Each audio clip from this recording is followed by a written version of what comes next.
Good evening. Here's my PowerPoint on behavioral analysis. Behavioral therapy setting within school. What is behavioral analysis? Well, behavioral analysis, previously known as behaviorism, is the study of behavior in the environment and how it can be observed and applied to impractical approaches using operant conditioning. It is used in school and private settings such as applied behavioral analysis, also known as ABA. It is used to help modify behavior using psychological principles. It is primarily used in special education and autism spectrum disorder treatment, also known as ASD. The history of behavioral analysis. Founded by John B. Watson, he believed that behavior was learned and shaped by the environment around people. For example, having someone who shows aggression could mean that they are an aggressive household, or they might be getting abused by a parent. They are taking that aggression out on others because they are receiving it. He also believed that behavior is controlled by the environment rather than dealing with it only internally using emotions and thinking. He is well known for his Little Albert study, which shows a child could learn fear from an outside environment and have it associated with punishment. Behavioral analysis with ASD. Behavioral analysis has helped many people on the spectrum and what they do to help others improve others' lives. Gauricio talks about how an increase in students has wanted to study behavioral analysis within the past 10 years. Behavioral analysis helps many understand the science of behaviorism and how it's evolved much throughout psychology. He also talks about how ABA has helped improve many people who are autistic and how it has improved their behaviors and improved many skills. Showing how ABCBA can reduce behaviors and understanding what causes behaviors to occur. Once they do that, they can help improve their lives by assisting them in learning school, social, and adaptive skills. Throughout his article is based on the foundations of behavioral analysis from the end of the beginning generation and how the second generation was able to start behavioral therapy in the early 60s. Working with ASD. As teachers, you will probably come across children that are on the spectrum. Most of them aren't high functioning, so they only struggle with certain things during certain times. So understanding that and working with the school's BCBA can be helpful with working with them. Understanding what different types of behaviors they have, such as aggression, and what causes them, and how to avoid them or to work with them without making a scene with other students. Taking time to get to know your students and what causes them to act out can help make class time less stressful and can improve behaviors across the class. Taking time to work one-on-one or in small groups to individualize the target vocabulary and maximize the benefits. Taking that time to work one-on-one can be very helpful for students who struggle with maladaptive behaviors, because sometimes they need that one-on-one time because they feel pressured by the big classroom in the big classroom setting. COVID and its effect on behavior. Behavioral analysis during COVID started seeing a spike in behaviors throughout the world. Keltman and others ask how and why many people comply with defensive behaviors during COVID. The behavioral analysis noticed that when most people were told to do something by an authority figure, they would do it because they believed that it was right. They also noticed that women were more likely to follow orders than males. During COVID, many people started listening to what others were saying, which made them fear things, causing a spike in behavior. Many would listen, but while about 10% would not because they believed it was not real. Many talk about how COVID has caused them to have a decrease in happiness and caused more of a panic and fear of what is to come. COVID in the classroom setting. COVID has been an enormous effect not only on the students but also on the teachers. COVID has made it harder for many people who are working with students and parents that are scared of going out into the world, but it is essential because you need to interact with others to improve skills. But you also need to take time for yourself. Creating time in class, whether it's in person, online, or hybrid. Having time for mental health checkups. Having those checkups can help improve behaviors that are going on within students and understanding what is happening at home. Because there could be things that us as teachers do not see, such as a parent who is in the hospital because they are extremely sick. Parents who are considered essential workers and are having to work all the time and cannot be there. Parents that are overseas and cannot be home with their children during this time. Do not fear breaks as a teacher because burnout is high among not just only teachers but students as well. Behavioral analysis and racism.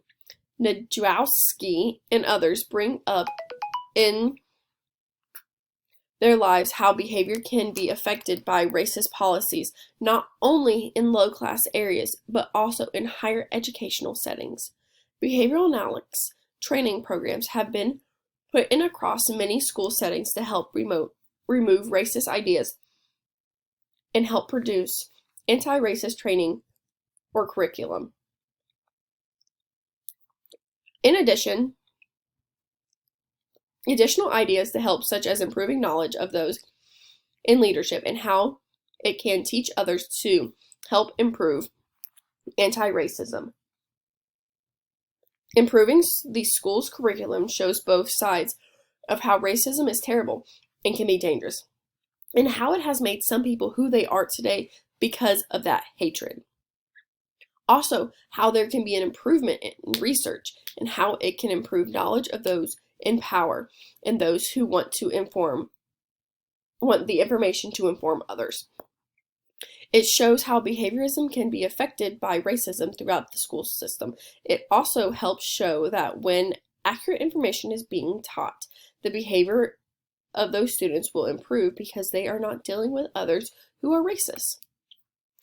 Racism in school. Racism is still a big part of why some people show behavior in class. Someone gets offended based off a topic that is being discussed in class. This is not saying as a teacher things should not be addressed, but understanding what will happen and talking to students beforehand and explaining if they want to understand more or make comments that they need to do it after class. Because there are things that you can only go into so much depth through in a classroom setting. Sometimes there is information that can only be explained in a matter of seconds that if you want to know more, always ask. Never be afraid to ask questions. Also, learning to change the lesson so it doesn't seem so demanding on specific topics, so it does not make it where students feel attacked based on the color of their skin. Supervisors must teach and evaluate skills related to behavioral and professionalism exhibited by their trainees. You as a teacher should be properly taught how to handle these situations when dealing with topics that are considered racist. Having that proper teaching can help improve behaviors throughout the classroom during the subject that is being discussed that brings up the topic of racism. Behavioral analysis in health. Swazowski's article brings an introduction to an issue with behavior analysis in the field of sports, health, and fitness. It also helps broaden the role that behavioral analysis could get in making the size of health behaviors change and grow in research and how many people can train to improve their health. Swazowski discussed how behavior could be improved based on better health and fitness regimens. She also talks about supporting health behaviors for improvement and recommends a different way to advance the research. This way, behavior analysis can show the importance of a better lifestyle and help show others how it can improve their lives including a healthy diet and fitness program, showing how important health can be to improve behaviors and how someone with the proper training and experience in the field can help increase behaviors around them. Health and fitness in school. Some students only eat one meal a day at school, which can affect someone's behavior negatively. So understanding how important food is, having snacks available for students is essential. Understanding how, yes, it is hard for it to come out of your own personal budget. That's why there should be a discussion with the school board every month about a budget for snacks to improve students' health and improve their behaviors, because a happy stomach shows a happy face. Also, that there should be a requirement for students that are not participating in a sport in school to have a PE class, because having exercise can help someone's behaviors improve from getting up from the desk and not sitting there all day long. Not forcing them to do something, but giving them different options, such as going for a walk around the track, playing basketball, or playing soccer. There are multiple options to have different health and fitness options. Remember this, as teachers, you are not alone. Let me say that again so you understand. You are not alone. There are others around you that are also struggling with these issues. As teachers, you should not put another teacher down based on their teaching style, but understand why they're doing that and look in and see the change in their classroom. Take time to learn about your students and what they're struggling with.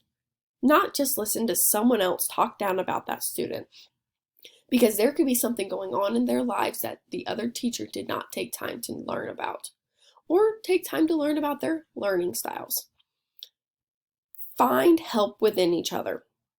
Take time for mental health days, because behavior is affected by many things in life, whether it's dealing with COVID, health, or having children that are on the spectrum. Because when you show negative behavior, they reflect the negative behavior.